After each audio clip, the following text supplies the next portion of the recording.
আসসালামু আলাইকুম। সাতক্ষীরা, মুন্সিগঞ্জ, সুন্দরবন, যশোর, ঝিনাইদহ, মাগুরা, কুষ্টিয়া, নাটোর, রূপনগর পারমাণবিক বিদ্যুৎ কেন্দ্র, হার্ডিং ব্রিজ, চুয়াডাঙ্গা জেলা সহ ভেড়ামেলার বিভিন্ন স্থানের চিত্র এই ভিডিওর মাধ্যমে দেখতে ও জানতে পারবেন। আপনারা ভিডিওটি না টেনে অবশ্যই শেষ পর্যন্ত সঙ্গে থাকবেন। এটি নাটোর রানী ভবনের সামনের সড়ক। আপনারা একটু লক্ষ্য করলে বামে রানী ভবনটি দেখতে পারবেন।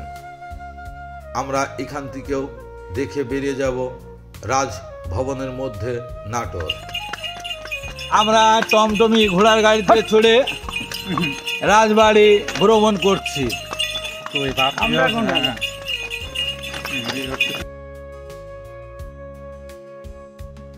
কুষ্টিয়া ভেড়ামারা পদ্মা নদীর উপরে সেই ব্রিটিশ আমলের তৈরি হার্ডিং ব্রিজ।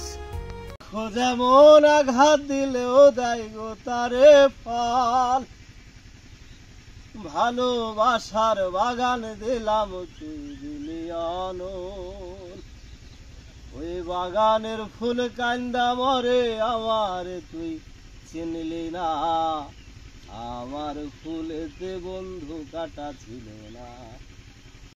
ঝিনাইদহ কালীগঞ্জ উপজেলা রায়নগর গ্রামের দৃশ্য।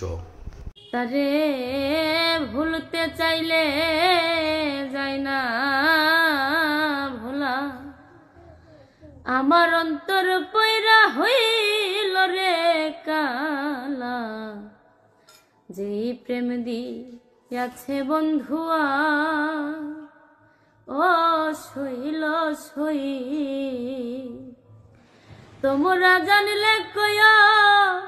মাগুরা জেলার পাটকেল ঘাটার এশিয়া মহাদেশের সর্ববৃহৎ গাব গাছ এটি।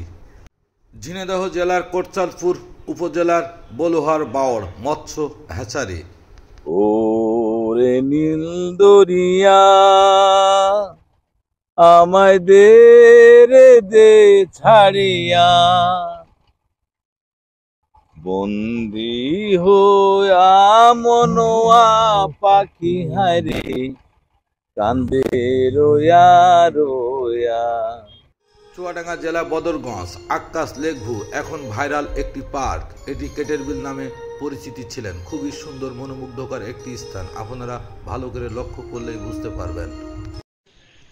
বান্ধিলাম পীড়িতের ঘর, ভালোবাসার খুঁটির পার, আদরে দিলাম ঘরের চাল, ও মনরে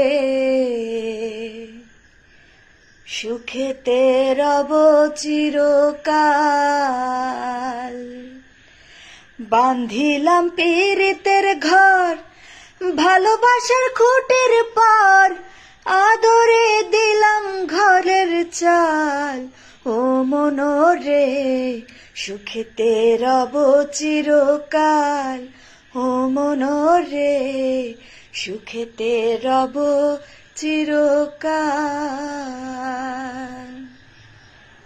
এটি কালীগঞ্জ কয়েরগাছির দিক। হাজার হাজার খেজুর গাছ এখানে আসলে দেখতে পারবেন।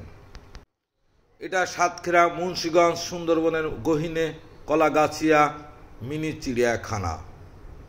সুন্দর সুন্দর হরিণ সহ অনেক কিছু এর মধ্যে দেখতে পাবেন।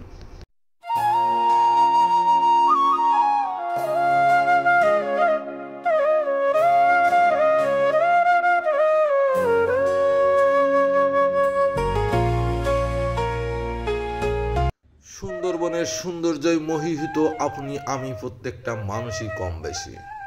এই সুন্দরবনে আসলে বিভিন্ন বন্য প্রাণী দেখতে পাওয়া যায়। সুন্দরবনে এখানে আসলে আপনারা ট্রলার যুগে ভ্রমণ করতে পারবেন। বনের দৃশ্য, বান্দর, হনুমান, বাঘ, হরিণ অনেক কিছুই দেখতে পারবেন। তো বাঘ মামাদের দেখাটা একটু ভাগ্যের ব্যাপার। সুন্দরবনের ভয়ঙ্কর এই খোলগুলি, এখান দিয়ে ছোট ছোট নৌকায় প্রবেশ করতে হয় বাঘ দেখার জন্য, যেটি আপনার আমার মতো মানুষের দ্বারাই সম্ভব নয়। তাই আমরা একটু দূরত্ব বজায় রেখে ট্রলারে করে চলছি সেই কলাগাছিয়া থেকে বেরিয়ে আমাদের নিজ গন্তব্যে। সবাই এমন সুন্দর সুন্দর ভিডিও উপভোগ করার জন্য আমার চ্যানেলটিতে অ্যাক্টিভের সঙ্গে থাকবেন। খুদা হাফেজ।